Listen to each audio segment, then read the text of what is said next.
Hello, sorry. Hello. Welcome to Royal Sussex Live. Welcome, one and all. Okay, I don't have much of a voice today, but that ain't never stopped me. That ain't never stopped me. I am in it to win it. Voice or no voice. Let me see. Okay, let me take that away. There we go. All right, I just needed to make sure that you could hear me. Hey, Church Nelly, you were first today. Connie Bomber!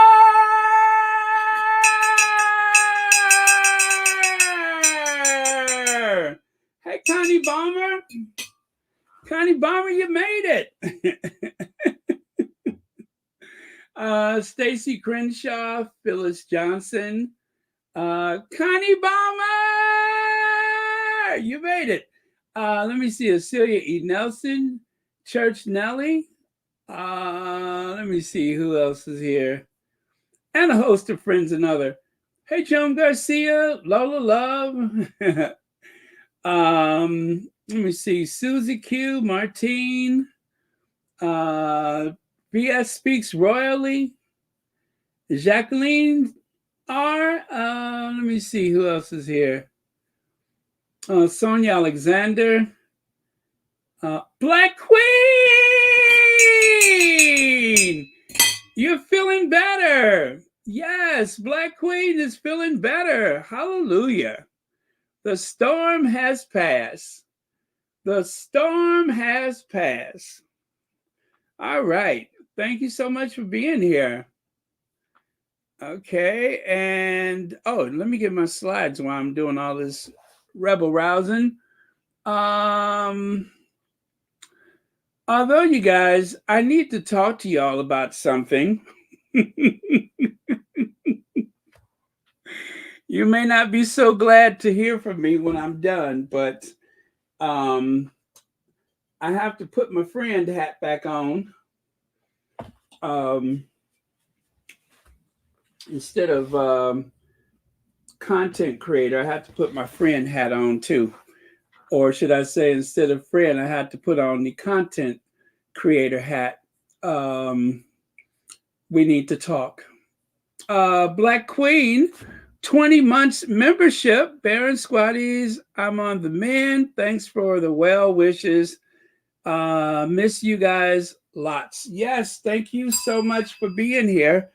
And thank heavens you're feeling better. And thank you so much for the super chat and being a member of Royal Sussex, as well as, of course, a moderator. Thank you so much.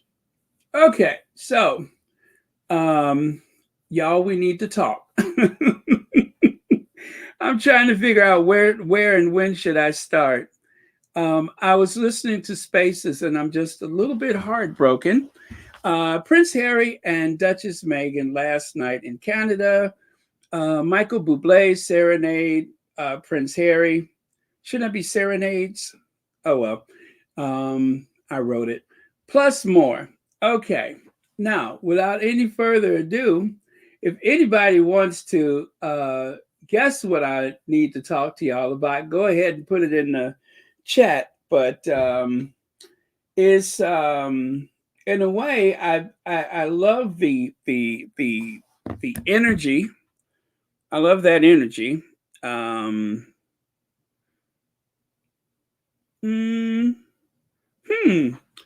Oh, wait a second. Wait a second. Let me check something out here before I go on.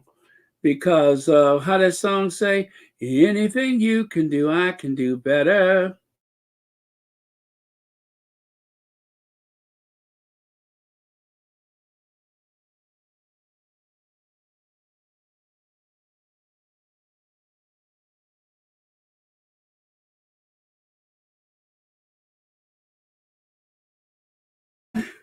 Yes. Well, you know what?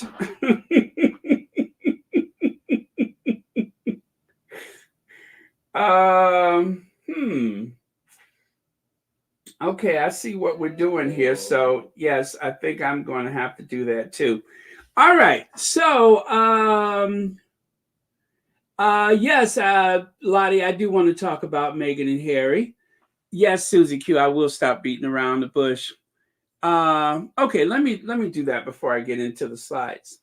Apparently, one of the reporters that was invited by the Sussexes was called a fat bee. Why are you even there? And we talk a lot of stuff in our spaces, right? And what is it do I always say before you go into somebody else's timeline? What is the one thing well, two things that I stress over and over and over again? Come on, I have repeated it several times. It's about engaging with the enemy. Well, with other people. I shouldn't say enemy right now. I feel like that is too strong of a word. But I say it, yes, yes, thank you, Judy Matasit. Be respectful. Um, but more to the point, I say, do not make it personal and do not threaten anyone. And going into someone else's space, a report of all things, going into their space, their timeline, where people they, have conversations with people that reach out to them and calling them. And mind you, I did not see it for myself, but the squatty who said it assures us that it was there and that that person took it down. And yes, don't make it personal. Yes, thank you so much, Debbie Hicklin. Don't make it personal and don't threaten anybody. What you say in your own house, which this space is our house, that's one thing. But going into someone's timeline, and this was a reporter, and the thing is, they said that Harry knows about it. Harry knows about it.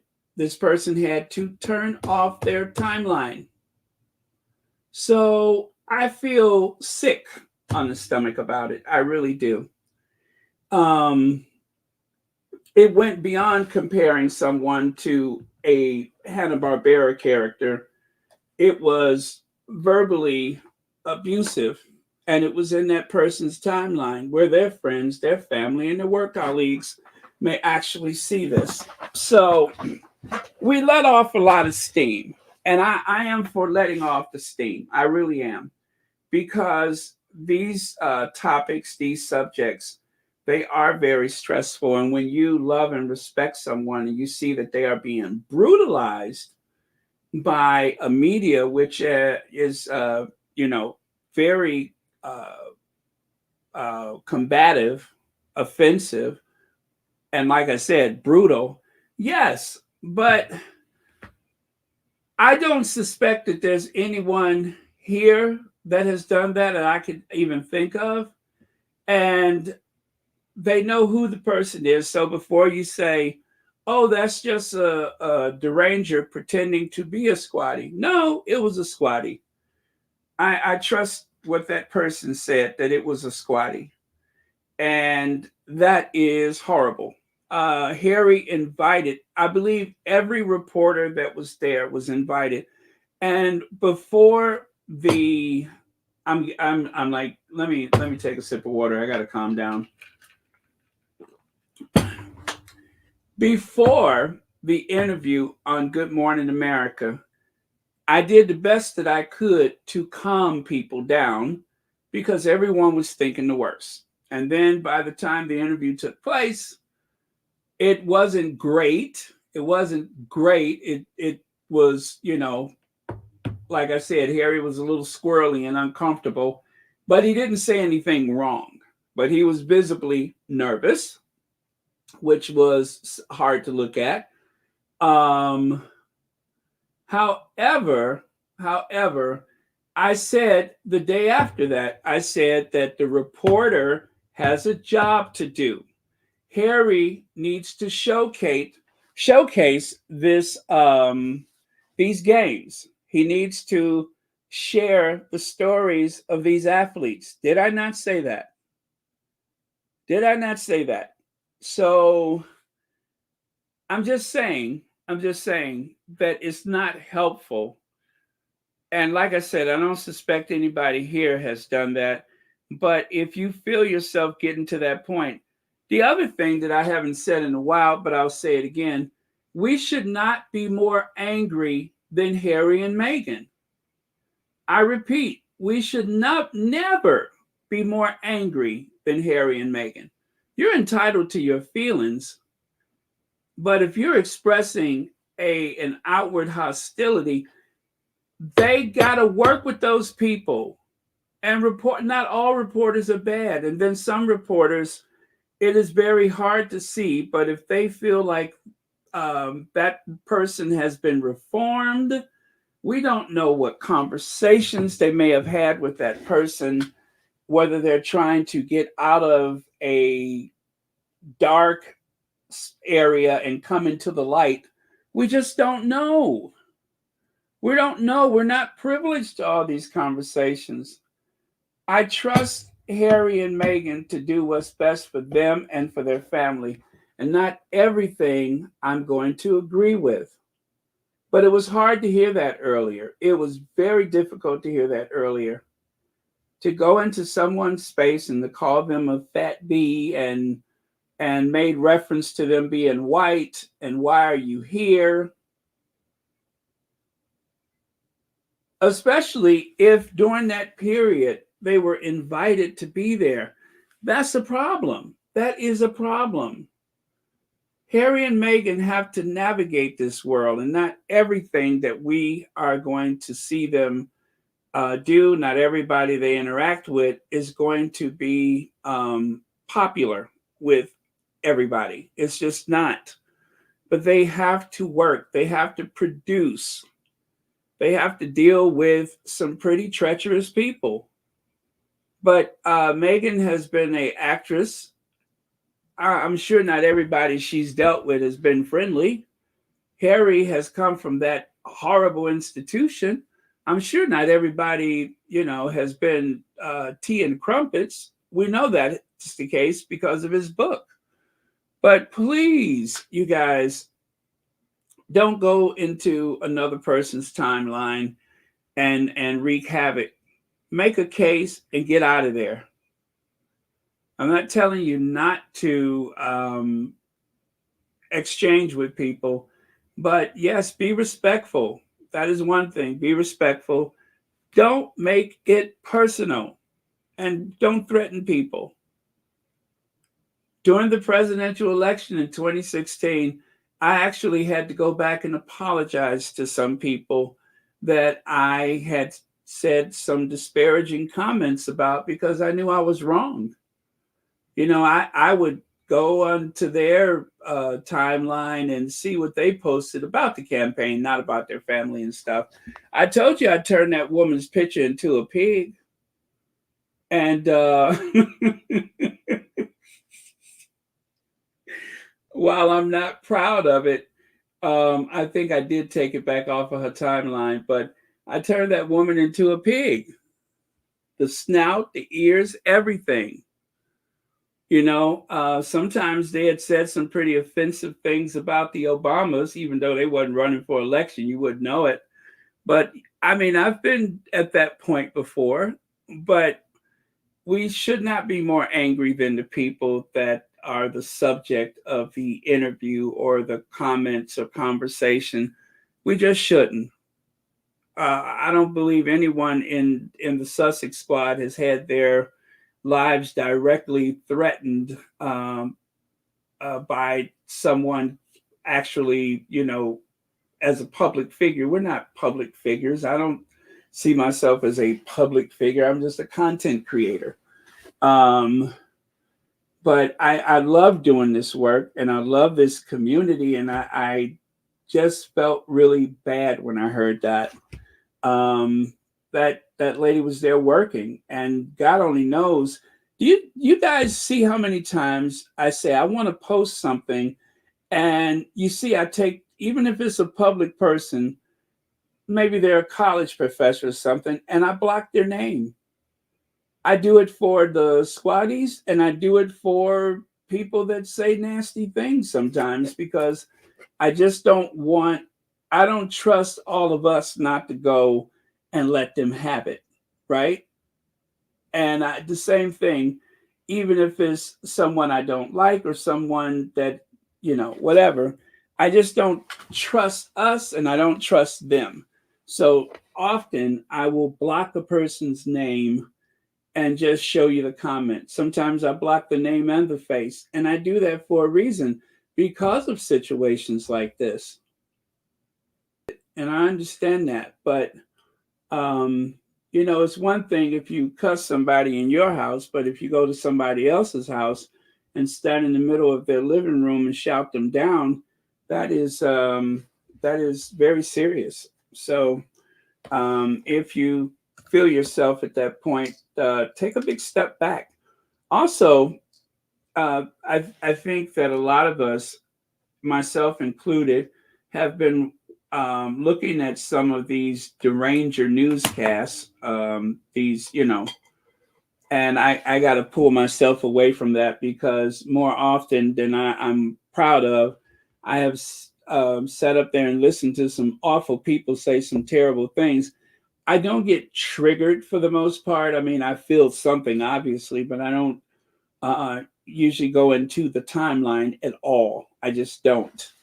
Um, Sometimes I will say something nice about the Sussexes, or, gee, this is pretty negative stuff you're saying. Guess I'll go back and look at something else. Something to that point. But yeah, we get heated and we get angry and such. But let's not be that woman that was going after the McCain family. Remember the one that was exposed by the tabloids? And they found out that her son found out that, after she had unalived herself, had found out that she was just this super, what do you call it, bully on the internet that was targeting them on a daily basis. I have never written anything on the Kensington Palace website. I don't think I've ever written anything on any of the Royal Reporters websites. I get my steam off right over here and it feels good. And for the most part, I don't police you guys about what you feel or what you have to say because, this is the place for it. I would say the Sussex friendly spaces is the place for it. But still, even in those spaces, we don't want to make threats to anyone or, but yeah, that was on her timeline. And she's posting about the joys of what she's experienced and talking to the families and everything. And that is where the focus is supposed to be. Harry was uncomfortable with the questions and quickly threw the focus back on the veterans and the soldiers. And that was everything that he was supposed to do in that place. And I'm proud of him for doing that. If it's bad for us, imagine Harry having to deal with any reporter seeing how he lost his mother. But it's a fact of life. It is something that is unescapable. And so that's why, when people say he should never go back there and all that kind of stuff, if he feels he has to go, he has to go. Because long term, he has a strategy for himself and for his family. And it's not about going to cut ribbons and such. It's about their safety. It's about the benefits of his birthright. It's about whatever he believes is best for his family. As a couple, if they agree that we're going to do this and we're not going to do that, then that's where it should end. It should begin there and it should end there. And embarrassing them at a situation like the Invictus games or the countdown. I mean, we had so much to enjoy this week that it should not have taken center stage, not for one single reporter that had been invited to be there. You know, we have a collection of them that say the worst things, and I don't feel the least bit sorry for them. But this person was invited. So, and even if they have reported some terrible things in the past, they were invited this week. So they got business to take care of, and I would never want to get in the way of that, and I don't think anyone wants to. At least I hope not. So that's what I have to say. Cuss me out if you want to. That's fine. But that's just how I feel about it. I feel a bit embarrassed by it and just a little hurt. Um, yeah, thank you, Joan Garcia. Uh, plus, Baron Plus, Harry and Meghan are grown adults and can do whatever they want. They are not beholden to anyone else. Very true. Very true, Joan Garcia. So yeah, that's that. And Elaine Parker, thank you so much for the super sticker, and thank you so much for being here. Wow, it looks like the whole family is here tonight. All right, very cool. All right, so anyway, that's what I had to say, you guys, and hope there's no hard feelings. And again, I don't suppose that is anybody here that she was referring to. But I've had to block some people that were, oh, Lydia's not here. That was a bit heavy handed with me, you know? And I told you guys, those royal reporters, they're not in love with the royal family. They're certainly not in love with Harry and Meghan. They have a job to do, they have bills to pay, and that is their work. And I did say very clearly that even though those questions may have been uncomfortable for Harry, that is his friend and he has work to do. I said the same thing about Tom Bradby.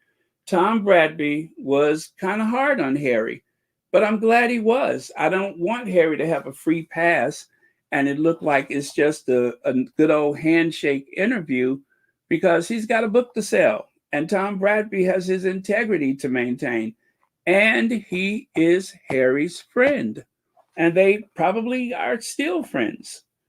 But you're not doing Harry a favor by giving him a free pass and being absolutely not critical at all. When I mean, I'm glad that Tom Bradby was being more like an American reporter than just some tabloid person.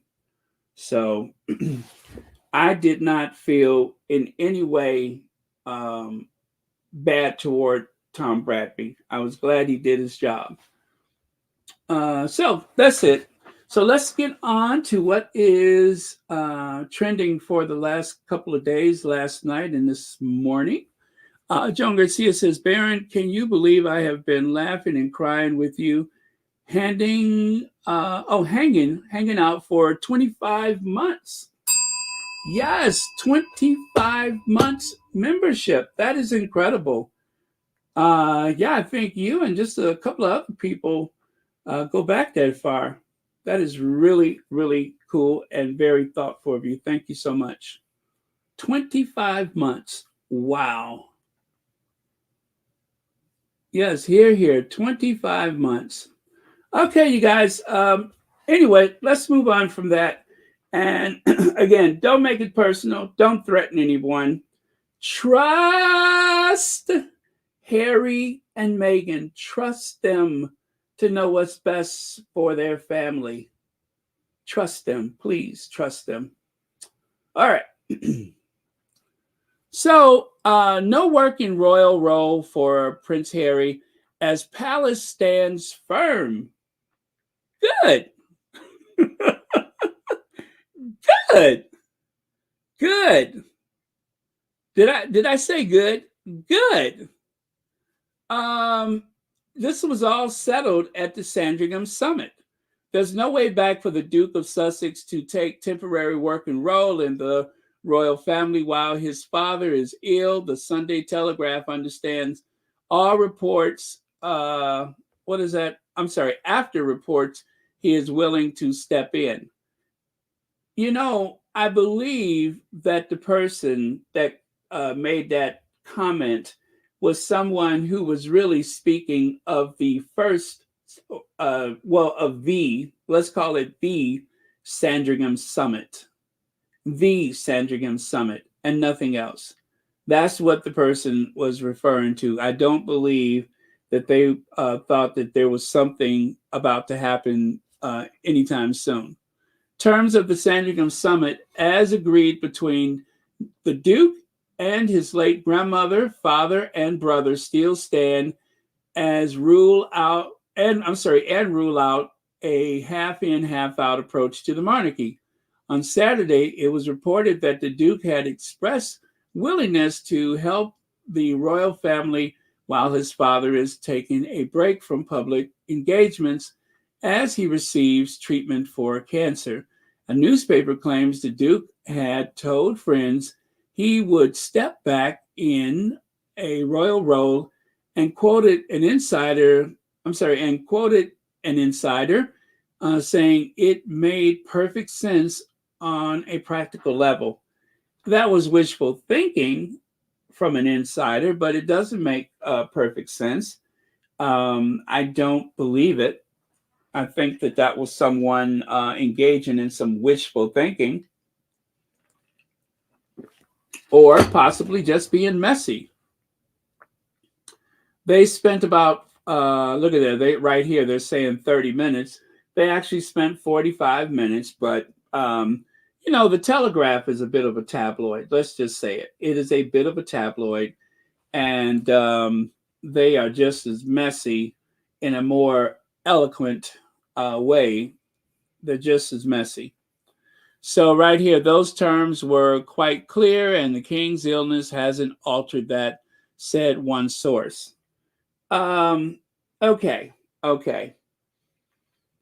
Let us just say this for the sake of argument. Maybe someone suggested that to Charles, right?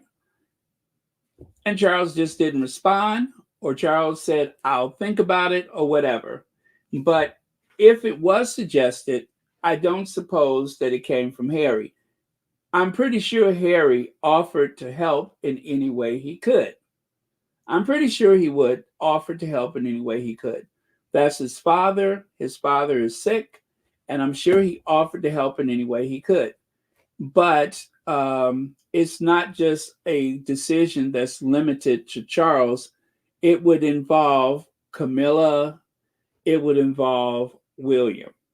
That is Charles' closest family members over in the UK is William and Camilla. And I don't suppose either one of them would want Harry to create this vacuum. And we know how indecisive Charles is, but Harry's appearance would create a vacuum and just suck up all the attention from everyone. Not to mention, there would be safety things to work out. And then, of course, if they have not settled the security issues, then after a while, the argument would be, well, when you needed me, security was fine. If you don't need me, why would you take it away? So there's a lot of reasons. And like I said, the math just doesn't math. We talked about it yesterday. I don't believe that the math actually math, and it just didn't make sense to me. I did listen to someone else's argument about why it was going to happen. And while it sounds good, I just don't think it adds up. The Sussexes are heavily invested in one of the biggest years of their life.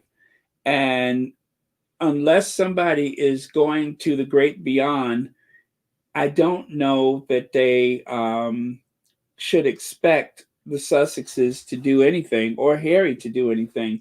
He's got work to do, and his focus is on the veterans. There's a year countdown, and this is one of his kids is the Invictus games. That's been his baby for 10 years now. That's what he's got to work on. Not to mention, there is the what do you call it? The 10th year anniversary of Invictus. And lastly, after seeing the reputation of Will and Kate go down much further in the Commonwealth, the last thing that the Sussexes should ever want to do is to get involved with that, because they would try to send him out into the Commonwealth to try to rescue what's left of it. And I just hope that he would never put himself in the middle of that. So it just seems natural that anyone would say, if you need something, even when we don't mean it, we say, let me know if you need something. Let me know if you need something, boo. We all say that. And we hope that we don't get the call, depending on who it is. So I suspect that that was all to it. And maybe someone overheard or whatever, and misunderstood the gesture. And I hope that there's no, thing happening. But whatever happens, who I'm going to support. I'm going to support the Sussexes either way. But I just don't think it adds up. Connie Balmer! Thank you for all the work. We appreciate Baron. Oh, thank you so much, Connie Balmer. And thank you for being here tonight. Sorry, I've been conflicting with your schedule, but I appreciate you being here. And thank you for being a member of Royal Sussex. Okay. So, all right, you guys. I just got a couple more of these things that I'll share about that. On Friday night, it was claimed that Prince Harry had told friends that he was willing to take on some official duties to help his father during his illness. It is understood that no such offer had been disclosed formally, with a source pointing to agreement made at the time of the Sandringham summit that there would be no half in, half out arrangement for members of the royal family. Let me see. The Duke also told his interviewer that he had considered applying for American citizenship in a move that would compel him to renounce his titles. Don't do it. Keep your birthright. That's my opinion. Keep your birthright. Don't let them get off that easy. Please don't let them get off that easy. I want you to get everything you got coming. I don't care what it is. I am kind of, shady that way. Get everything you got coming. Don't ever make it easy for the enemy. You know what I'm saying? Please get everything you got coming. If you could just work and be here and own property, we don't have to make anything formal. That's just my opinion. Again, whatever they choose to do, I'm going to support them. But that's your birthright. And you're going to have just as much headache from that institution and from those, what do you call it? The tabloids. You're going to have just as much trouble from them. You might as well do it as with your title. And seeing that they are calling their kids Sussex, I doubt if there would ever be anything like that. A royal return for the Duke of Sussex, an intriguing idea, but zero prospect in reality. The palace mood music is that Sandringham Summit red lines drawn by the late Queen remain in stone for King Charles and the royal family. No half in, half out role for Harry or Meghan. And then at times, the Duke of Sussex is willing to return to temporary role. Okay, so they were answering that one. So, nay, not gonna happen. Sugar. Yeah, let's see. QE2 is gone. Harry has nothing to get, especially not from Willie Leaks. Yeah, but we know how Willie Leaks is. You know what they say, keep your friends close and keep your enemies closer. Better to have an eye on things that are happening over there. And because Harry is a monarchist and Harry believes in the good that is possible with that monarchy, he is always going to be watchful of what's happening. And he should, because just because you're not working in that institution, he's invested by blood in everything that happens over there. So yeah, live your life here, make your money here and such, but still, I can't come between someone and their family. That's his family. It's not ideal. It is this public institution is constitutional. There's all those things, but first and foremost, that's his family. Okay. Lola Love says the only reason he would have to renounce his birth title is if he was to run for political office. He will always be a prince. Others have gained U.S. citizenship and still retain their royal titles. Yeah, Lola Love, that makes sense to me. I mean, I don't see why he would have to renounce anything. I was even kind of smiling at the idea that he may be the first senior member of the royal family to ever cast a vote. So, yeah, there you go. Okay. Okay. Thank you so much. Let me go here. The answer to this is a firm no. I understand King Charles will continue, of course, to keep the door ajar on a personal basis, but the royal family are in solid agreement that QE2's belief any quasi royal role is unworkable still stands. And I agree with that for one good reason. If you are going to criticize an institution, if you're going to criticize an employer, or anyone for that matter, it is always better to do it outside than in. You will have more credibility if you are outside of the institution and not on the inside. And so, for the sake of, credibility, for the sake of mental wellness and well being, better to stay here and just focus on the work that you're doing with an eye toward, the affairs of what's happening there. Because, it's just like if you are born in a certain country or a certain city or state or whatever, and you love the place that you're born, you're always going to have feelings about it. You're always going to think about what's happening there because home is home. And his childhood memories are etched with castles and palaces, every nook and cranny, the fields that he played on, the forest that he run through. Those are beautiful memories. And his mother is buried there at the Spencer estate, at the Althorpe estate. So there's that connection with his aunts, and I don't know what his relationship is with Uncle Charles right now, but the Earl Spencer. But the point is, home is home, and he should never be ashamed of where he comes from, and he shouldn't have any hatred for the place itself. That's just not smart. Elaine Parker, member for 29 months. Heavens to Betsy. So happy to be here for this live chat. Thanks, Baron.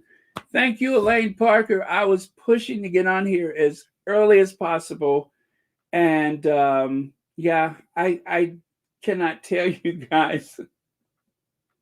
I won't even start to tell you the process, but sometimes it just,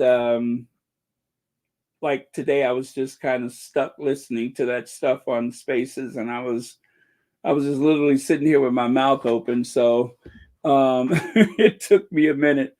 And also, I cut the ringers off on my phone because that was causing me a bit of problem. So I called at least one person very important to me and said, listen, I'm cutting this ringer off because I got to get some work done here.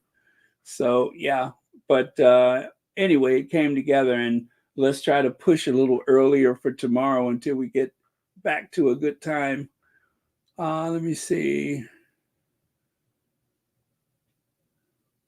Beverly McCaskill says the comment from that English woman has just confirmed to me Yes, they got a legal letter. Oh, that sounds ominous. Bum, bum, bum. Okay. So, Prince Harry angered, I'm sorry, what am I saying, Prince Harry? Prince William angered by Harry as there is 0% chance he will return to royal fold. Okay, now it's complete. You know, nothing is complete until we find out that William is incandescent with rage. It is never complete if we don't hear somehow or some way that William is incandescent with rage, that he is he Bitter. And somebody needs to say it. Bitter. Bitter, bitter, bitter. yes, until we find out that he's bitter, bitter, bitter, bitter, it's not complete. Or that he is incandescent with rage. Let's see. The Prince of Wales, so angered by his brother's continued attacks on the monarchy, that will block any of his bids to return to the firm. He doesn't want to come back. I'm sorry, you guys. Sorry. Sorry, I didn't mean to do that. I'm banging my fist. He doesn't want to come back. Sources close. He told what is that man's name? Um, you know, he told him no. He didn't hesitate. He said no. So, no. Okay.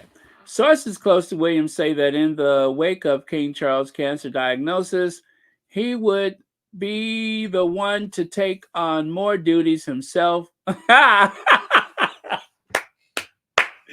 Woo!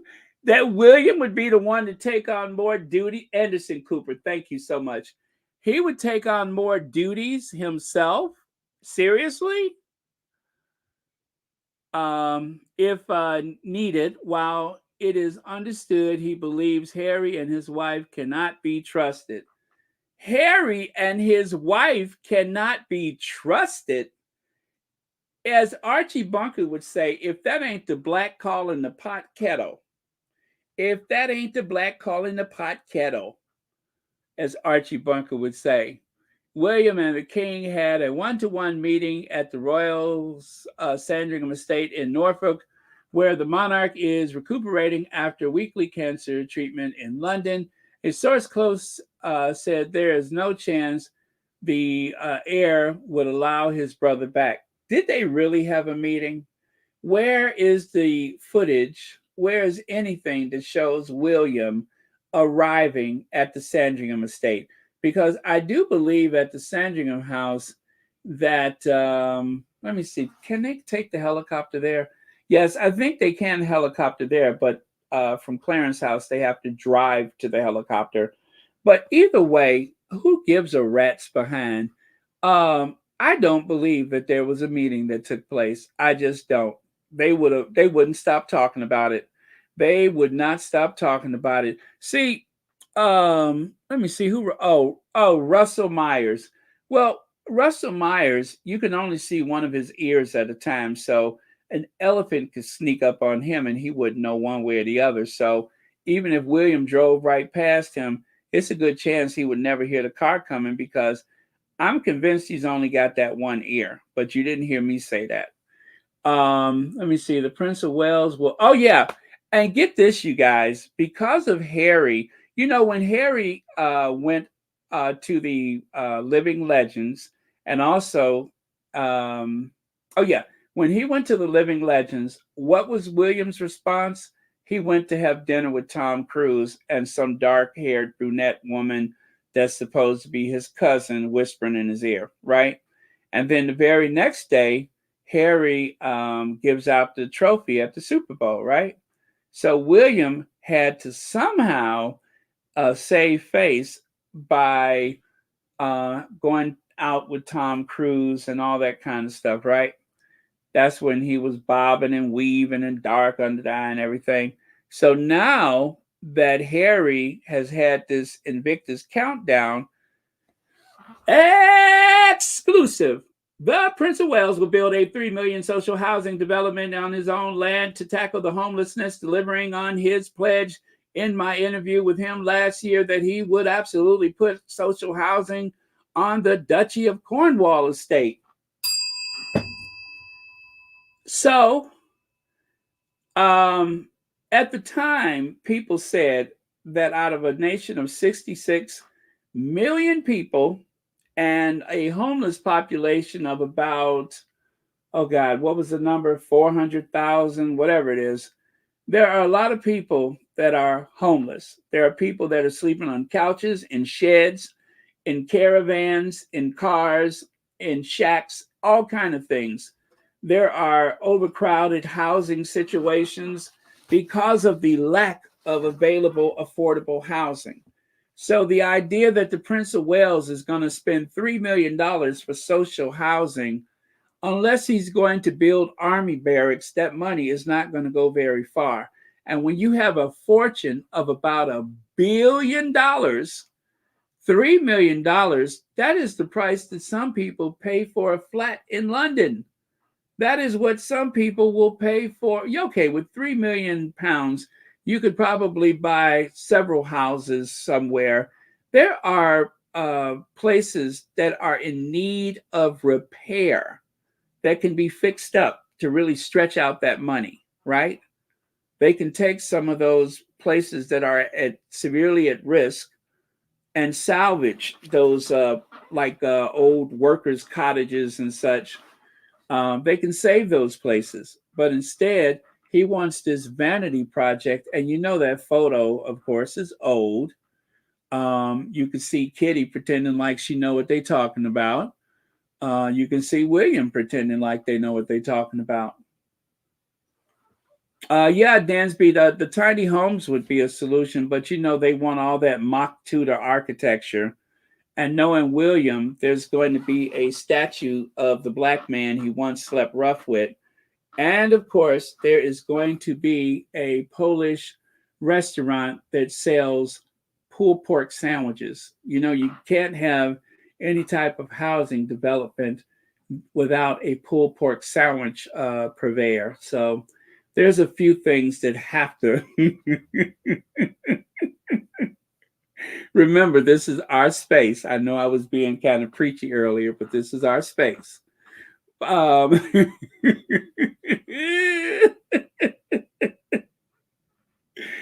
Oh, pulled pork. Pulled pork sandwich. What am I, 12? Pulled pork sandwich.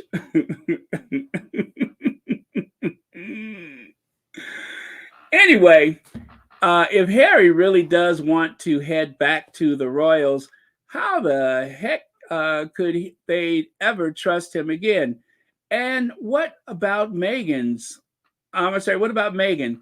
Maureen Callahan, or as I like to say, the albino assassin, on a bombshell claim about the lost Prince of Montecito.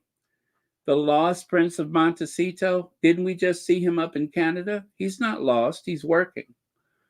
And so to answer that, I thought, who else could make a face that would send the message that will convey my thoughts clearly?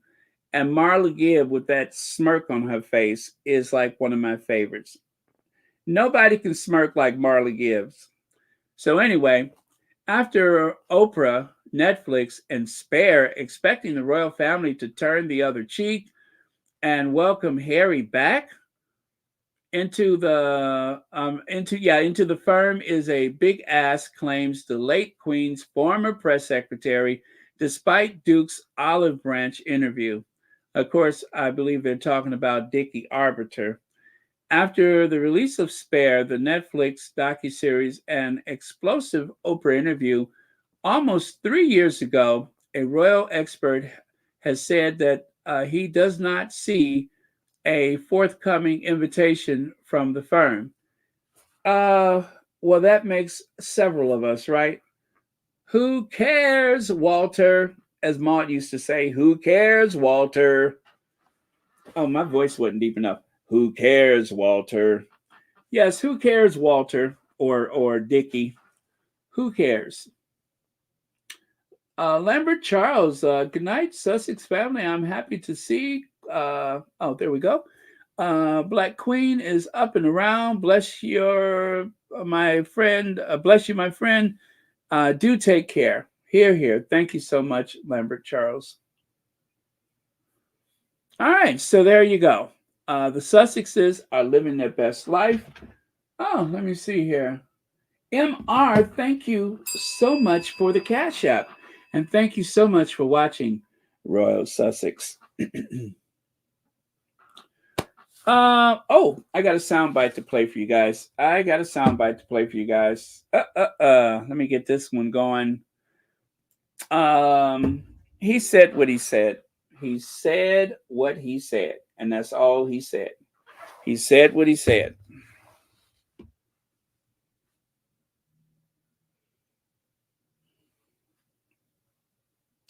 Yes, I had to turn my ringer off. Actually, I just cut off the notification. This phone was driving me crazy. I couldn't get anything done, and I hate to not answer, but it was getting out of hand, so I just turned it off. Okay, so he said what he said.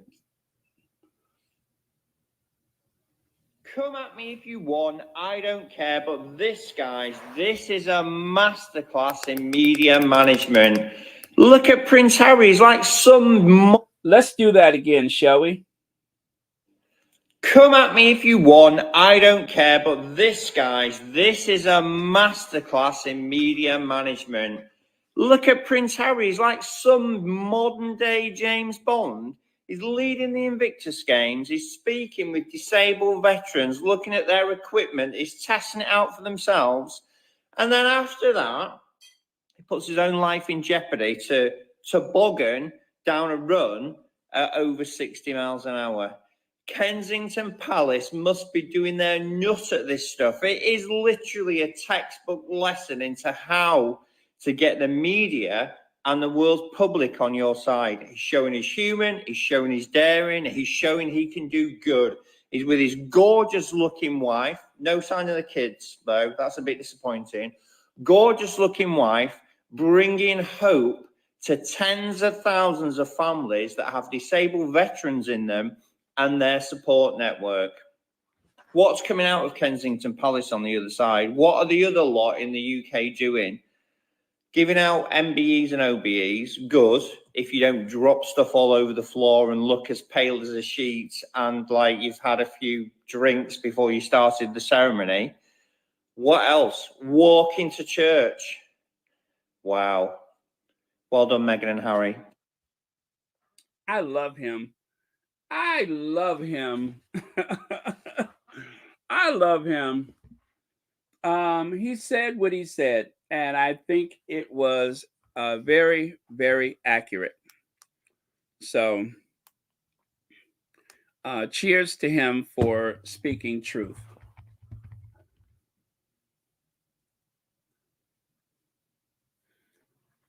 Yeah, Eris Wood, like I say, when someone is suffering or going through treatment or whatever, if there's been a loss in the family, the polite thing to do is to say, let me know if you need anything, if I can help, whatever you need, let me know. And that's how that goes. Like Harry said, I jumped on the plane immediately. Anytime that I could spend with my father is good. So if somebody turned that into something else, and maybe that wasn't said at all, who knows? That probably was not said, but I could only think that if there was any misunderstanding, then that's what it was. Otherwise, then that means someone just told a flat out lie. Now, you guys, please don't put her name on the screen. Please, I say, please don't put her name on the thing. She is a reporter. And there are some people, and I don't remember most of her stuff. I don't remember any of her stuff. I really don't. But she was invited to be there. She was invited to be there. She was there so that the athletes could be showcased. I just want you to hear what she said, okay? So you're entitled to your opinions and such, but just please don't put the name because I deliberately removed it. But I just wanted you to hear at least one of the reporters' reports. And like I said, I don't know firsthand of anything that she may have said out of pocket. I don't recall. But either way, let me do this.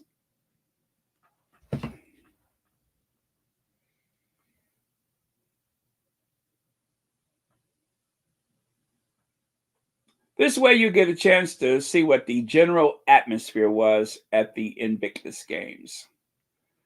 It's life changing, it motivates people. Okay. He walked directly over. Oh, I forgot to turn my speaker on. Let me do that. Carlene Beckford, please show some restraint. Yes, yes, I hear you. But she was invited. Just don't put the name up.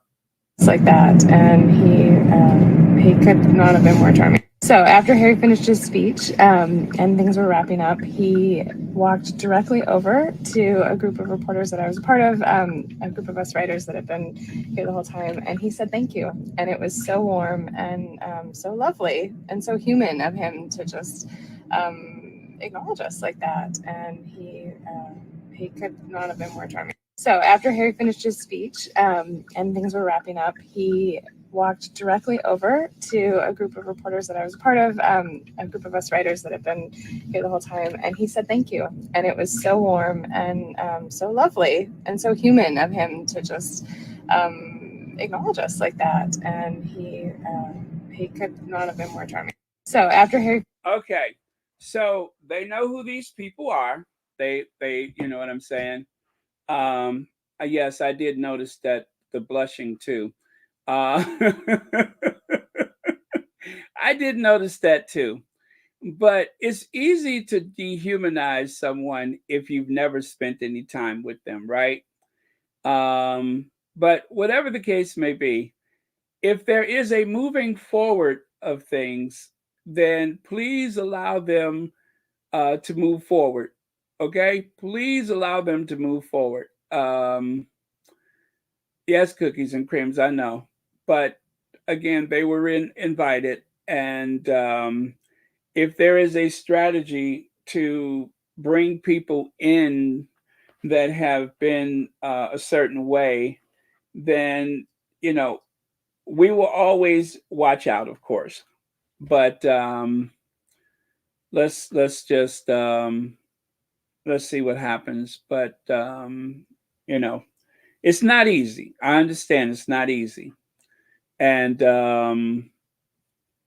I don't really understand the strategy myself, but I'm assuming that there is one.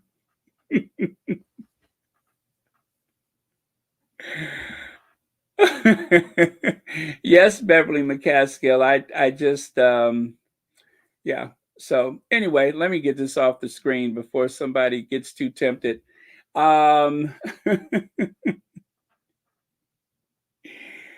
Again, I totally understand. I do. I totally understand. And we have to find a way forward. Okay, we have to find a way forward. And I mean, it could be worse. What if it was Camilla? You know what I'm saying? What if Camilla was invited to something? Like, could you imagine if Camilla was seen stepping out of the Montecito mansion? God, I hope not ever. But that's what I'm saying. It could always be worse. So we're moving forward, not backwards, and we have to.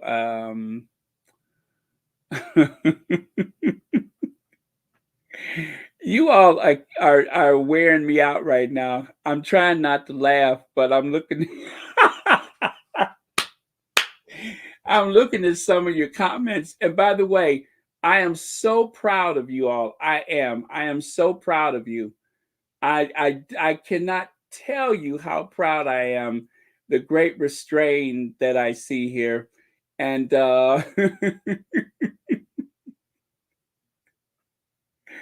while I while I sympathize with your feelings and I am in total understanding and even agreement with you, but I'm just hoping that we're moving forward and that someday this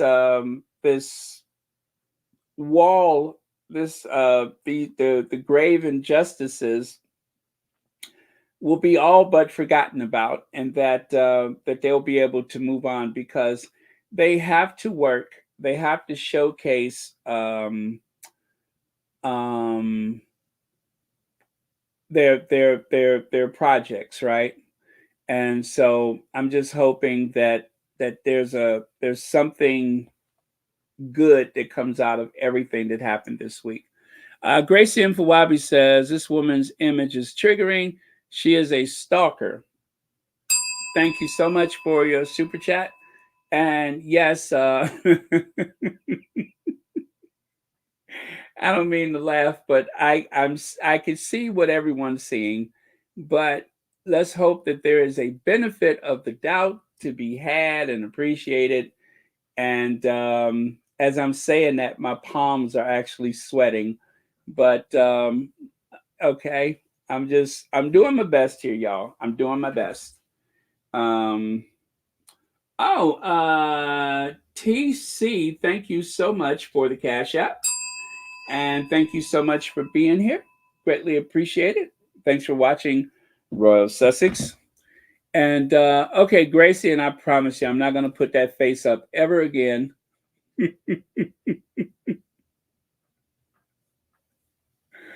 I think saying triggering is actually being kind because, anyway, I better leave it alone there. But like I said, guys, I'm trying to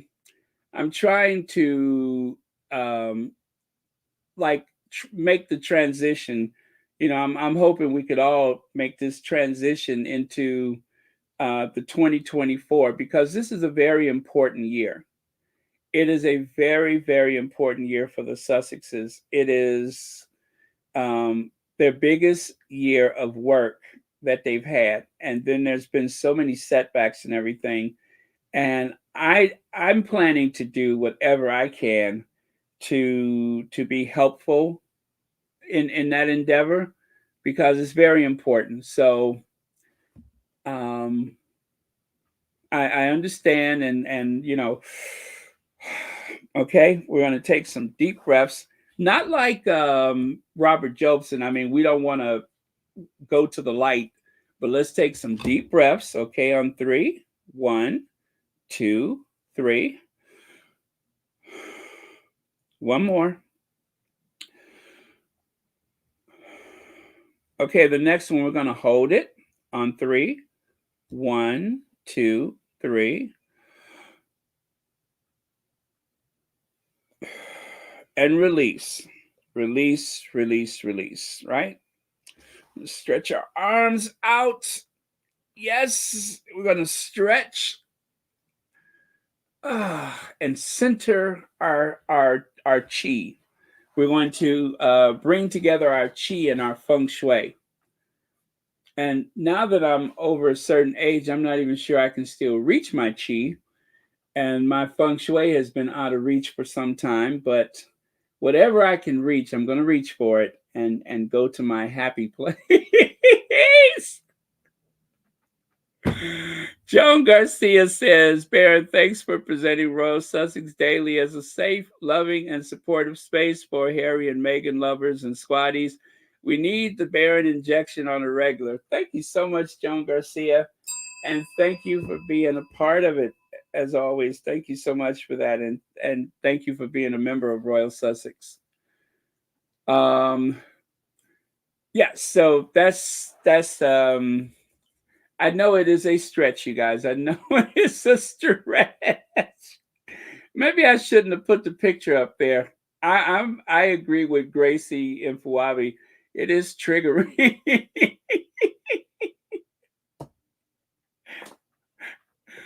uh, but let's hope that there is hope for the future. You know what I'm saying?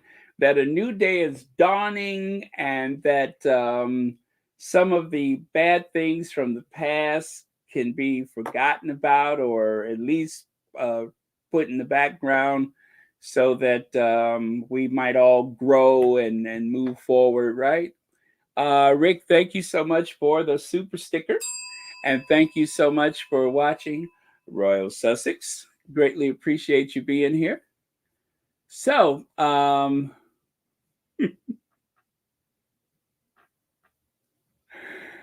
hope everyone feels better now. Yeah, no bad energy. Thank you so much. No bad energy. It's been a tough time, you guys. It really has. I think the lowest point for me was when Meghan was pregnant and at the Frogmore Cottage. At that point, to me, that was the most vulnerable part of this entire ordeal. And yes, there were quite a few reporters that on the daily were horrible, horrible people. But for the time being, the focus is the veterans and the soldiers and their family. And that's what everyone is hoping for this week. So anyway, thank you all so much for hearing me out, and for enduring that triggering image. But we're going to get through this. Thank you, Yalibi. But we're going to get through this. So, all right. So let's continue. Let's move on to some happier things. Like, for instance, for the conclusion of Invictus Vancouver Whistler 2025, 1 year to go, the Duke and Duchess of Sussex attended a celebratory gala at the Vancouver Convention Center. The couple was joined by representatives of the government and 4 host First Nations, along with Invictus Game Foundation members, IG25 sponsor, and dear friends Michael Bublé and Luzana La Pilato to kick off the evening. All 4 hosts First Nation represented the Duke and Duchess with special hand-woven blankets for their family. I saw those and they're beautiful. The gifts are hugely symbolic for their children, who can wrap themselves in the blankets when they miss their parents and be reminded of the good work they are doing. Bublé serenaded the audience with a special rendition of Frank Sinatra's "My Way," where he reimagined lyrics on the highlight how special the Invictus Games are. The Duke also gave heartfelt remarks, stating, "Oh, you know what? I'm going to play that for you." One of the things that took me so long is that I wanted to share Harry's speech. I could not find the speech in its entirety. However, I've done it myself, and I'm going to share it with some images of Harry. And it's a beautiful speech, you guys. So I'm going to share it with you.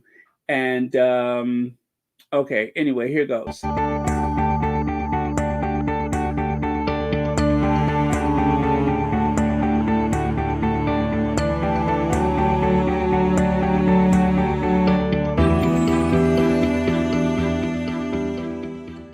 Prince Harry's full remarks in Canada.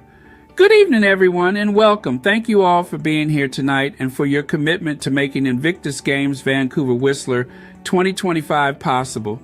These games have been so warmly welcomed by our 4 host First Nations, who have opened their arms and land to each of us, not only tonight, but in the lead up to and during the games next year. From the bottom of my heart, I thank you. Your generosity is cherished.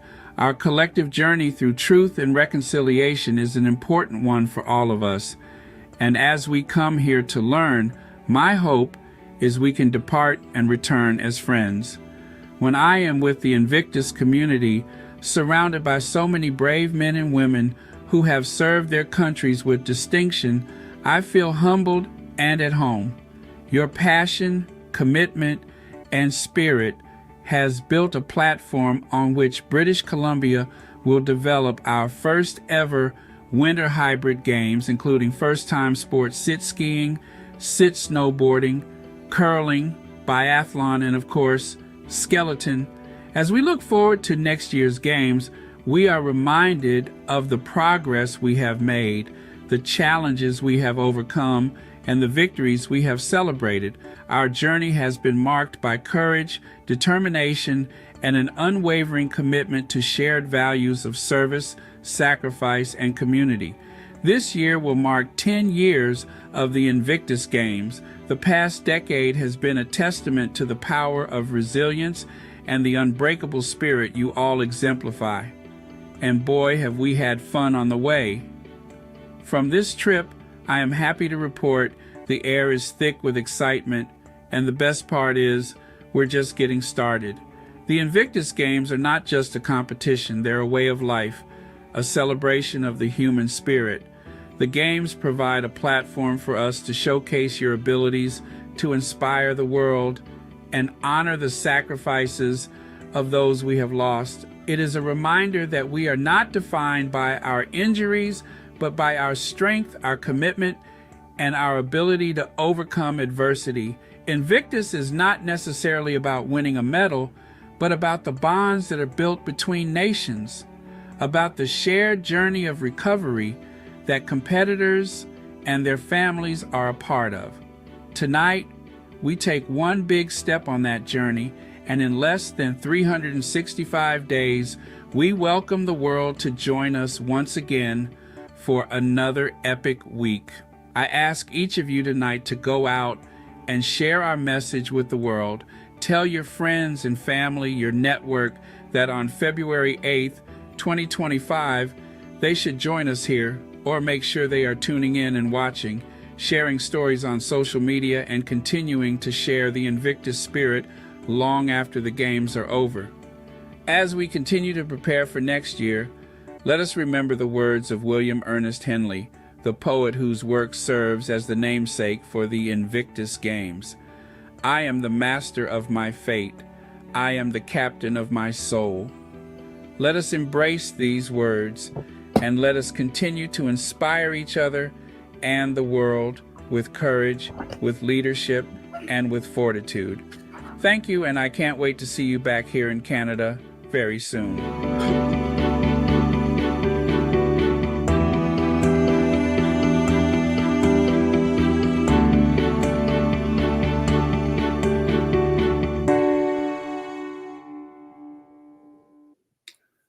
Okay, how about that, huh? How about that? Was that a beautiful speech or what? Harry was absolutely magnificent. Now, things are not in proper order. The reason why is because I want to share with you that special song that was sang by, anyway, you'll see. As I said, Michael Bublé serenaded the audience with a special rendition of Frank Sinatra's My Way. And I just so happen to have it here. So again, you guys, I was busy trying to put everything together because I wanted to. And as I always say, only the best for the Sussex squad, only the best. So let me see if I can do this. And let me see. Where the heck is it? Okay. That's it, right? Am I able to do that? Where the heck is that one? Okay.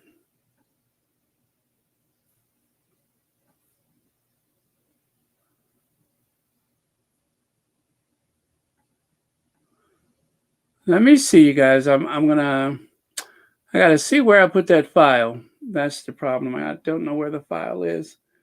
Okay. Oh, you know what? Let me do this. Got it. Got it. Got it. Got it. Okay. Bublé. Bublé song for Harry. This is the cutest thing ever. This is the cutest thing ever. I'm telling you, you are just going to absolutely go mad. You're going to go wild for this. You're going to go wild. You know, Harry is absolutely embarrassed. You know, he is very, very bashful about such expressions like that. So you could just imagine. You remember the look on his face when they sang happy birthday. Um, and let's talk about Meghan's outfit very soon. But yeah, that was great. Great time to be had by everyone. So that's the kind of evening they had. It is the royal family's loss. It really is. They are missing out on something or someone amazing. And like I said, I'm going to support them whatever they choose to do. Now, right here, you can see all the people in the hallway. There are a lot of officials there, but there was the same hallway. That's where I saw those reporters. But this is a big deal, and I just hope nobody spoils it for them. I understand we're caught up in our feelings for some very valid reasons, but I'm only here to try to reason, to try to create a safe space where we can share and talk about these things without people feeling as though that they're being singled out or anything like that. That's my hope anyway. So like I said, I'm going to support, and whatever is going on, I'm sure most of you guys will do the same. But if these things ever get so stressful, it's okay to take a break from it. Also, it's good to take a break from this stuff. I'm going to make the pledge myself to try to avoid some of those haters. I haven't been watching some of the worst I haven't watched like the, content creator hater stuff, but I've seen a few of those Kinseys, and I'm just like, oh, get out of here before you lose your mind. And the occasional, okay, so this is my safety valve. My safety valve, there's a couple of people that, from time to time, they will make us aware of some of the more outrageous things or things that we need to push back against. And when I step out of that, that's when I put myself at risk. So I'm going to stay within those parameters to make sure that I'm just, getting the information that is really necessary and avoiding a lot of that other stuff. So that's my pledge right now. But yeah, so there's Harry. I could not find the speech from Harry, which is why I did my own version, which I will upload later. But yeah, what a great night. What a great night. And there are some of the First Nation people right there representing. Remember, all 4 First Nations were represented at the event.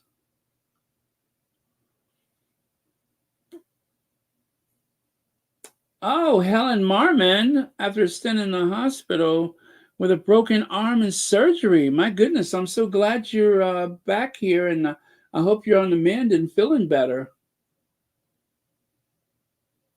Yes, thank you so much, Beverly McCaskill. Just have been deleting or reporting them under misinformation and harassment. Thank you so much, Beverly McCaskill. That is a great option. That is a great option. Thank you. Okay. And got another sound bite for you guys. Got another sound bite. Almost forgot about this one. Okay. Wow, let me plug this thing in. It's starting to lose power. I just love Michael Bublé. I just love Michael Bublé. What a great guy.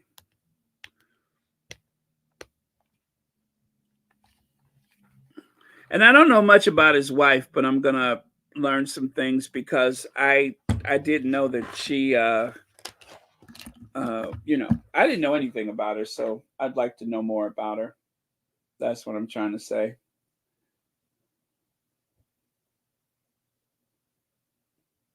Wow, you guys, today is like an emotional roller coaster, isn't it? I mean, we've been up and down.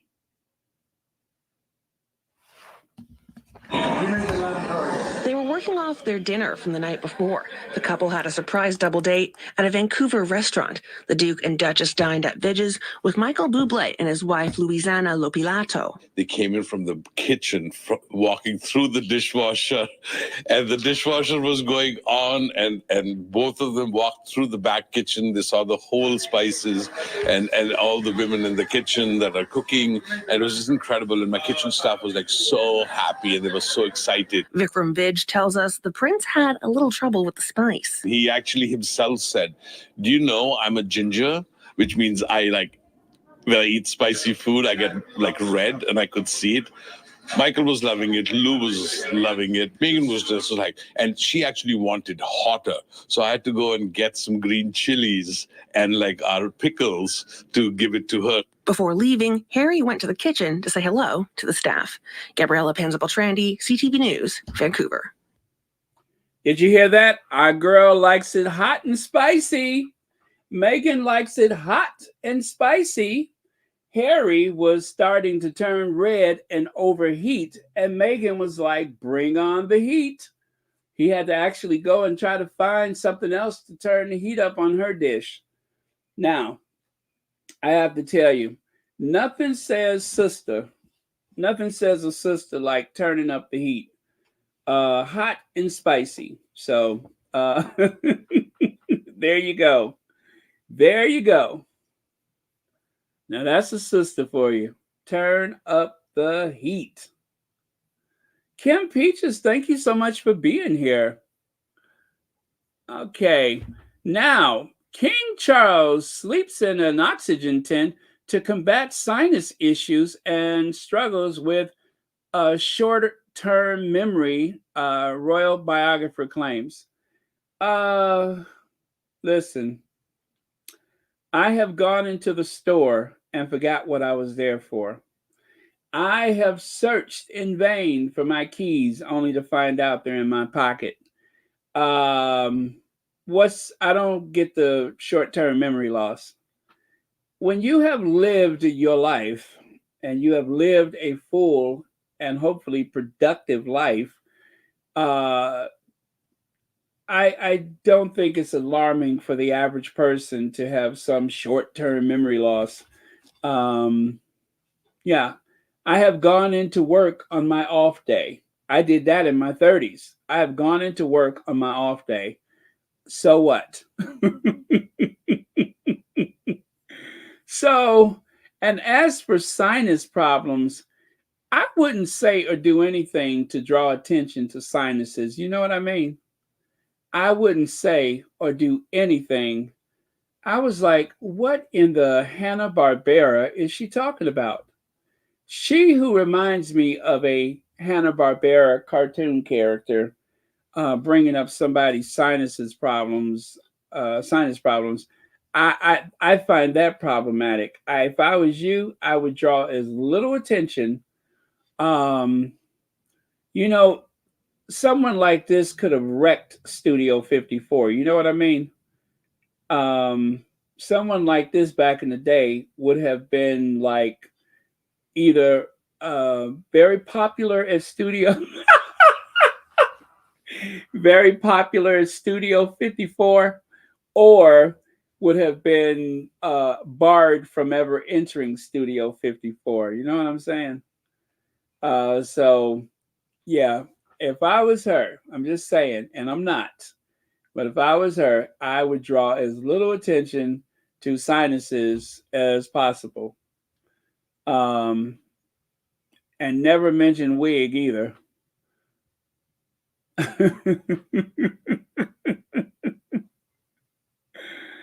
She's a nasty individual. She really is. I mean, you know what, guys?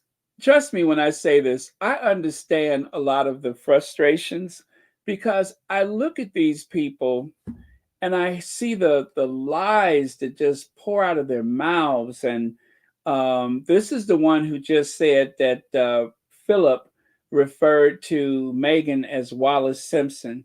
Philip is dead and buried, which is where he should remain.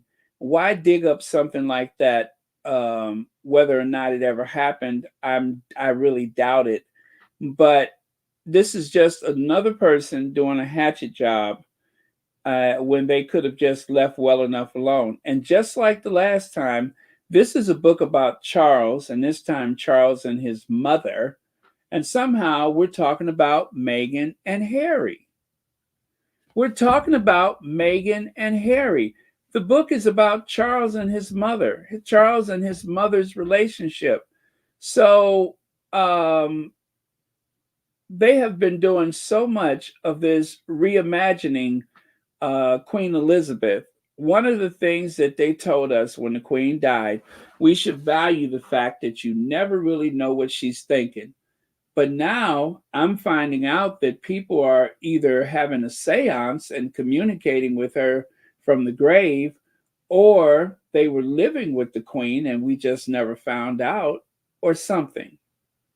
And just because someone on the household staff that should know better and is supposed to be credible, if they are a loyal staff member for the royal family, and in particular for Queen Elizabeth II, you ought not say anything. Keep your mouth shut.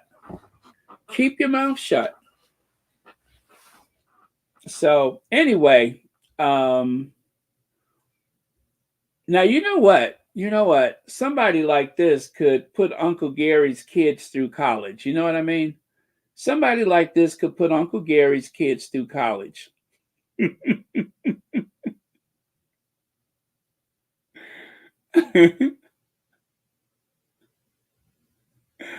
Why am I picturing a magician pulling out a Kennedy $50? Huh? Why am I picturing a magician pulling out a Kennedy $50? You know what I mean? It's like I'm looking and I could just imagine a magician doing a magic trick and pulling out a whole roll of Kennedy $50. And that's just from one nostril. Yeah, I'm just picturing that. They take the magic wand and I guess tap her on her shoulder, and then all of a sudden, voila, there's a roll of Kennedy $50 out of one sinus, and I mean out of one out of one nostril, and I don't know, the Limburg baby out of the other. I don't know, but yes, I'm picturing all kind of stuff. But mostly, I'm channeling the Hanna-Barbera. That's what I'm picturing. So anyway, I think I'm done with this one.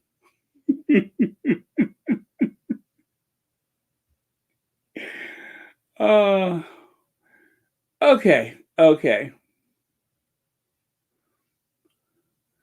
I didn't say that. Oh no, I didn't say that. No, we're in our safe space. We're in our safe space. It's just a matter of us not going into their spaces and calling people a white fat bee. That was a bit much. Yeah, we're still gonna do us. Okay, we're still gonna do us here. We're in our safe space, and and it is therapeutic for us to express our feelings, but we're not threatening people and we're not getting personal. So that's the important thing. No threats and no personal attacks and stuff like that. But if they want to come over here to, our spaces, then they're liable to hear anything.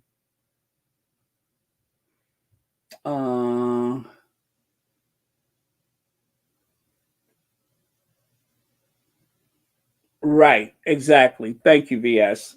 Yeah. Yeah, it just makes a big difference when you go into their spaces. their accounts and stuff like that. Those are professional spaces for them, and that is where they pass on ideas and where they receive messages in some cases. And so that just so we're clear, and I'm glad that you all brought it up again, but just so we're clear, let's try to avoid that. Right, we're all human and we have our feelings and emotions, but going into their spaces and chastising them is not a good idea. So, but yeah, I mean, by all means, let's continue to do what we do, because we have we have feelings and thoughts and things like that, and God forbid we had no place to go. You know what I mean? God forbid there should ever be a day when we don't have anywhere to share ththings like that. So I don't want you guys to feel like you can't, because this is our space. This is our space. Now, if for whatever reason they come over here and they get an earful, then that's a whole nother thing. But I don't go into their spaces. Yeah, and also we don't hate anybody. We don't hate anybody. This is not about hate, but we're letting off a little steam, and we're, um, you know, having a laugh at their expense. But we're not on a big platform lying about someone. We're not on a daily humiliating people to the global audience, making up stuff, sitting up here praying and hoping that somebody goes broke and all that kind of thing. Let me see. I was looking for something and now I forgot what it was. Oh well. Let me put my phone down. Okay, so let's move on, you guys. We got some more stuff to cover. And I'm having a good time today, and I'm so glad, and I do appreciate you all being here. Okay, so Chief Dean Nelson says Prince Harry was sincere and down to earth during visit to Lil Wat Nation. The Duke and Duchess of Sussex are in British Columbia to mark the 1 year to the Invictus Games. Prince Harry and Meghan Markle visited the traditional territory of Lil Wat. I feel like I talked about them already. I did, didn't I? Okay, let me move on. I did it my way. I did it my way. Yes, and they let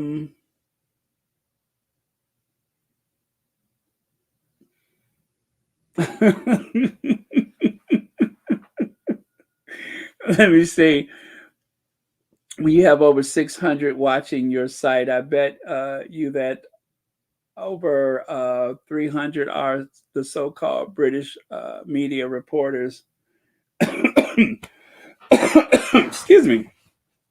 Yeah, I mean, there's no doubt. There's no doubt. I remember when I called Doria the Rock of the Sussex family, and I promise you, within a couple days, the Daily Mail had an article that referred to Doria as the Rock. So I don't doubt that. Within 2 days, there was an article that referred to Doria as the Rock. So yes, they do listen. And of course, the calls are coming from inside the house. We've heard that thrown about here and there. So, yep, I don't doubt it. I don't have any doubt that there are people monitoring and listening. But like I say, we have our fun. We let off some steam. None of this is born out of hate or hostility, as far as I'm concerned. I can't speak for everybody, but it's helpful to me to cut up.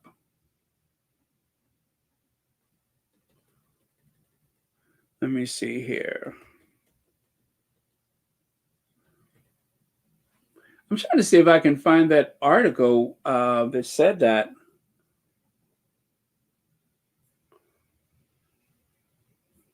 Yep, I'm trying to see if I can find the article.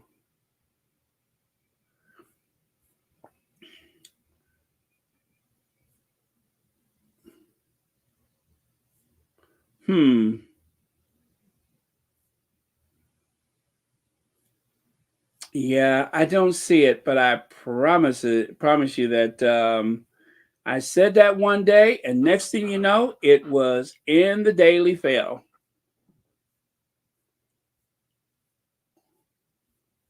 Nope, don't see it. Don't see it. Let me see. Check one more thing.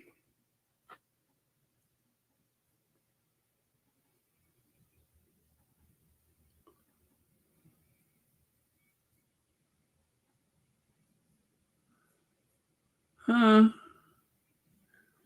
All right. Yeah, I give up. I don't see it.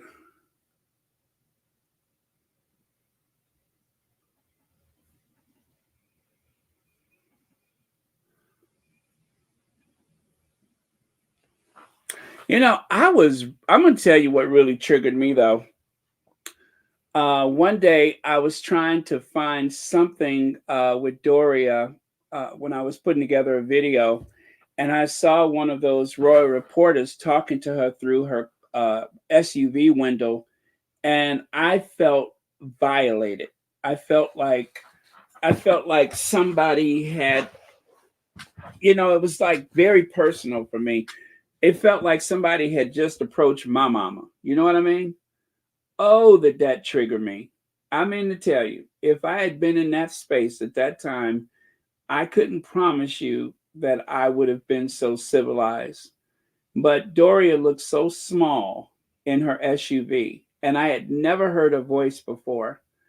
And that really upset me that a royal reporter had the nerves to come up to her asking her questions, and she was being polite, and she rolled down the window, and she was trying to politely dismiss them. But that one, oh boy, did that one get me. That one get me. I could not look at it anymore. I was like, how dare they? Anastasia here. Hey, Anastasia. So there are those blankets that Harry and Meghan received. Aren't those beautiful? Look at how thick they are. Look at how great and gorgeous those are. And they're not made of any synthetic materials. And look at the gown that Meghan is wearing. That is very Meghan.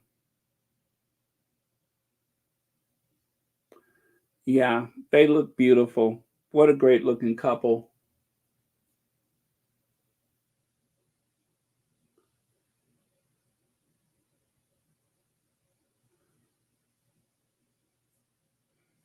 Yeah, what a great looking couple. Thank you, Black Queen. Thumbs up, please. Thumbs up. Yeah, please put those thumbs up. I don't even care what you do with it. Just put those thumbs up. Look at the bottom of her dress. Check it out. Look at the bottom of it. I love the way it just kind of puddles on the floor like that. Very cool.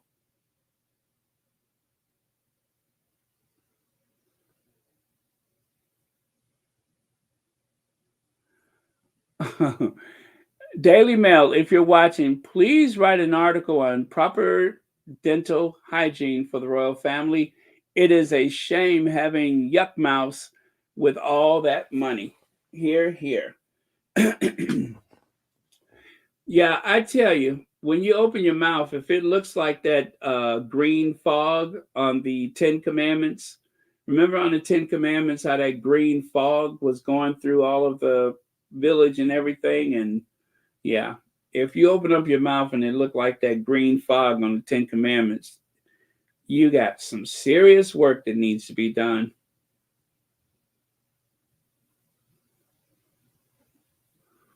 Prince Harry receives standing ovation as he closes out emotional Canada trip with Meghan Markle. Yes, he did get a standing ovation, and well deserved. So, yes, I agree. Well deserved. And here's a few randoms: Bublé, his wife, and of course, Duchess, Prince Harry, and over there in the middle, lunch dinner with Prince Harry. The Duchess and the entire team was so special last night. And over here, then curling was over. It was time for some remarks. Here's Harry's reviewing his speech one last time. Oh, so he did actually prepare some remarks. And then, just like the Duchess of Sussex, he went out there without the speech in his hand and just spoke. I love that. I think some of that training from the Duchess of Sussex is rubbing off on him. He's so much more professional. Aw, love this. Look at how much everybody loved him. That just makes me so proud. And look at that gorgeous Duchess of Sussex. Look at her, gorgeous. Absolutely. Very minimal makeup and jewelry, and absolutely lovely.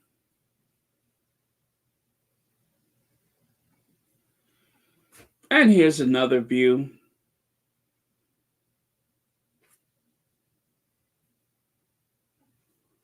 And now the gown. I don't know who makes the gown. Let me see. Meghan's gala gown. I don't know who made it. Yeah, that information I didn't see. But right there, you can see a sketch of all of the outfits that were worn. The white and cream with the beige coat, the black like tunic coat, and of course that maroon outfit. You recognize that from the trip to New York when they went to the school. Although I think the pants are different. The pants she had on before were also maroon. And then, of course, there's the striped shirt. We didn't see much of that one. And then, of course, the black puffer jacket and boots and everything. And then, of course, the white coat. I think that was when they went out for dinner, maybe. I don't know what occasion that was. And of course, the poncho, wide lapel, and then the evening gown. So there you go. 8 amazing looks for the 3 days of the Invictus Games countdown. Yep.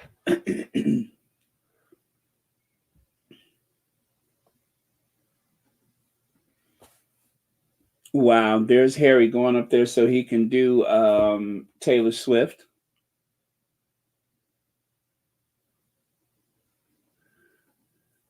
Oh, Deborah, you like the white coat, huh? Let's go back to that. There you go. Très elegant. Très magnifique.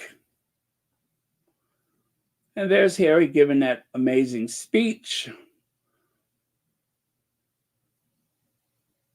I mean, he always had passion when he spoke, but now he is just so much more polished. And there they are making their way to the gala.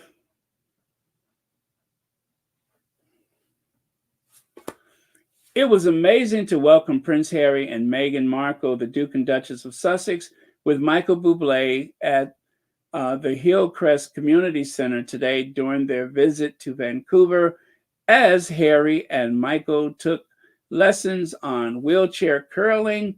They showed great support and enthusiasm for the Invictus Games athletes and the sport. I can't wait for our city to welcome the world in 2025. Hear, hear. Hear, hear. And here's a couple of random photos that I didn't get a chance to share yesterday.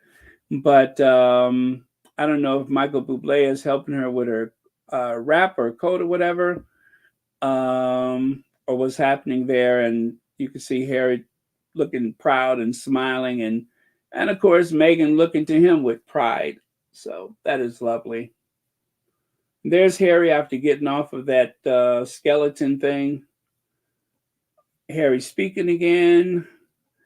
And check this out, just some people mingling in the crowd. I love that Letterman jacket that Michael Bublé was wearing, the black and white Letterman jacket. That was really cool.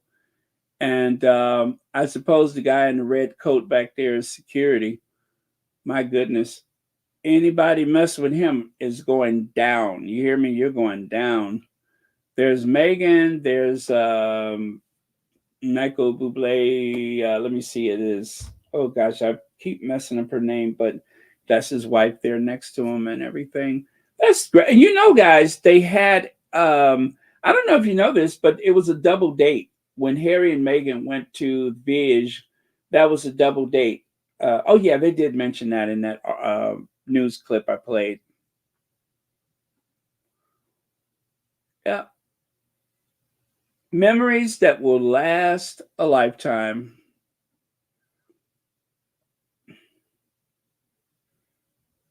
What fun. I'm so glad they got out and had a good time. I really am. I am very happy for them. Now, Pippa holding vigil for Sister Kate. Her Royal Hotness, Pippa Middleton, 40, looks sensational in a 232-pound Vicks bikini as she enjoys the sun in St. Bart's with her husband and young children. Yes, check her out. Pippa, also known as the Bum, is living her best life in her apple bottom bikini. I'm exaggerating. I'm being sarcastic. Is living her best life as she enjoys St. Bart's. Obviously, whatever that is affecting her sister's health is not so devastating. It can't be because she's out there living her best life without a care in the world. It is unclear whether or not she's spent any time with her sister. It's unclear if they're even close, but it doesn't matter because she managed to marry into a billion-dollar fortune herself. Yep, that hot bod will get you into a billion-dollar fortune if nothing else will. Now, you guys, some people in the Sussex squad have no shortage of imagination. I was not the one who found this, but of course, because I'm a little petty and shady, I thought I would share it with you. This was one of those GIFs, the GIF, it moved. And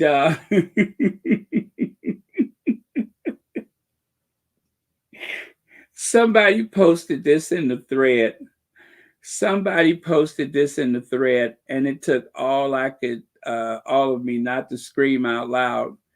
But yeah, somebody had posted that in the thread. Now, I don't know what it's supposed to be or who it's supposed to look like.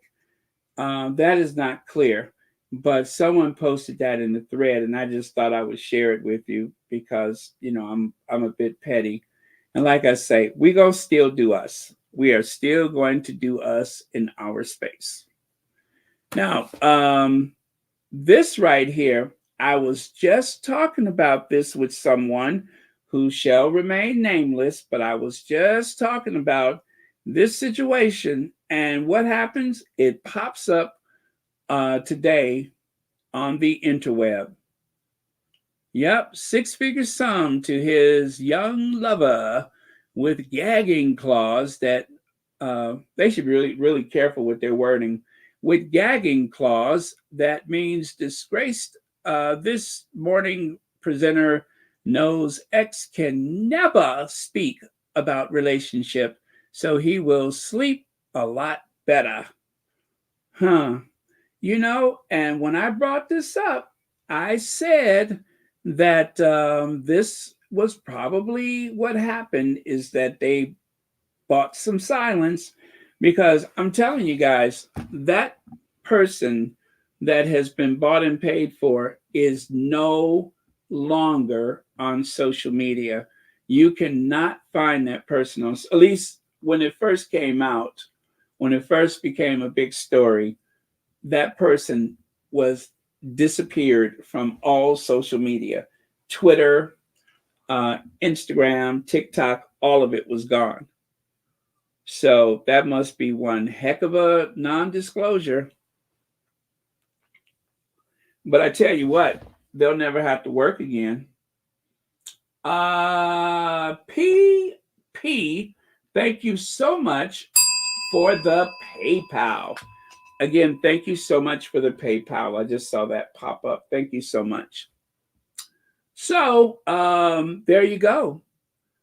You know how they say no good deed goes unpunished? Well, some good deeds don't go unpunished, and some bad deeds also don't have any punishments. They happen. They're sorted. Money exchanges hands, and it's done. Now, what surprises me is that the Daily Fail has even bothered to talk about it. That they have even bothered to mention it, that is surprising to me. But it ain't none of my business. And just like that, the Sussexes have hopped on their jet and they have gone home. I won't share the photos from the airfield, but there's a bunch of photos of them boarding the plane. And yeah, I feel kind of sad. I didn't want it to end. I wanted to enjoy a couple of more days of it, but no, they're gone back to Montecito. And just probably in a couple of days, Michael Bublé and his bus, his road bus or whatever, his tour bus, they're probably gonna make their way to the Sussex's driveway, as he has already threatened to do. He's gonna go and park his RV in their driveway. So yeah, so thank you all so much. That is that for today. And yep, I am done. I will see you all tomorrow. And it has been a pleasure. And of course, thank you for trusting me to do this work. And remember, we don't want to embarrass the Sussexes or anything like that. We have to let them make their connections and do the work that they need to do, as we bid goodnight to our queens and our king. Good night, BS Speaks Royally. Thank you so much for being here. Oh, by the way, you guys, I forgot to mention VS's link is at the top of the chat. So do make sure you like, subscribe, and share VS Speaks Royally.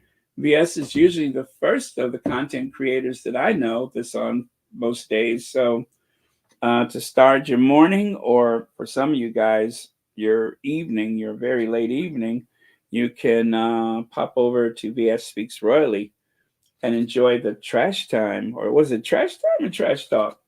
But that is one of my favorite things, when VS also calls some people out. And yeah, so that's always fun. Oh, what did I do? Well, I mean, if you mean that, of course.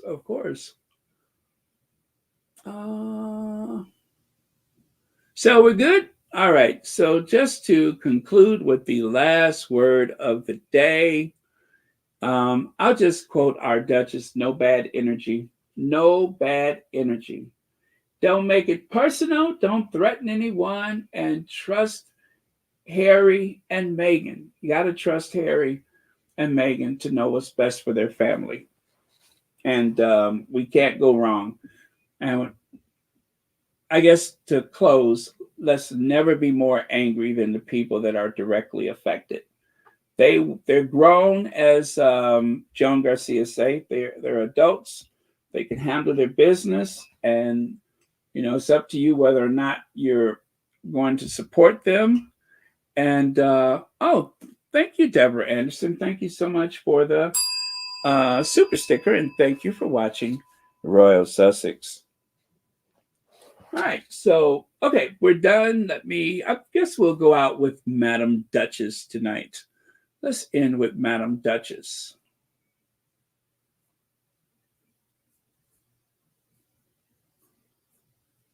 Oh, I'm looking in the wrong place.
All right. Thank you, and thank you. Good night, Kim Peaches, Carol Lunn, Olive Perry, Cookies and Cream, Ingrid Soers, Janice Goodrich, Lucy Wen. Let me see here. Oh, Nashia McDaniel, thank you so much for being here. Gwendolyn Daniels, Marina Adams, Tash Mack, Lizzie 34, Beverly McCaskill, Carol Lunn, LDSW, Susie Q, Elaine Parker, Deborah Anderson, Claudia Sims, Black Queen is back. Black is back. Terry H, Blue Draws, no relation to Lou Rawls, by the way. No relation to Lou Rawls. Reba Henderson, Lakiva 1000. All right, Vanzola Adams. I love that name, Vanzola. Pam Porter. Okay, I think I'm starting to repeat myself. So, okay, good night. Love you guys.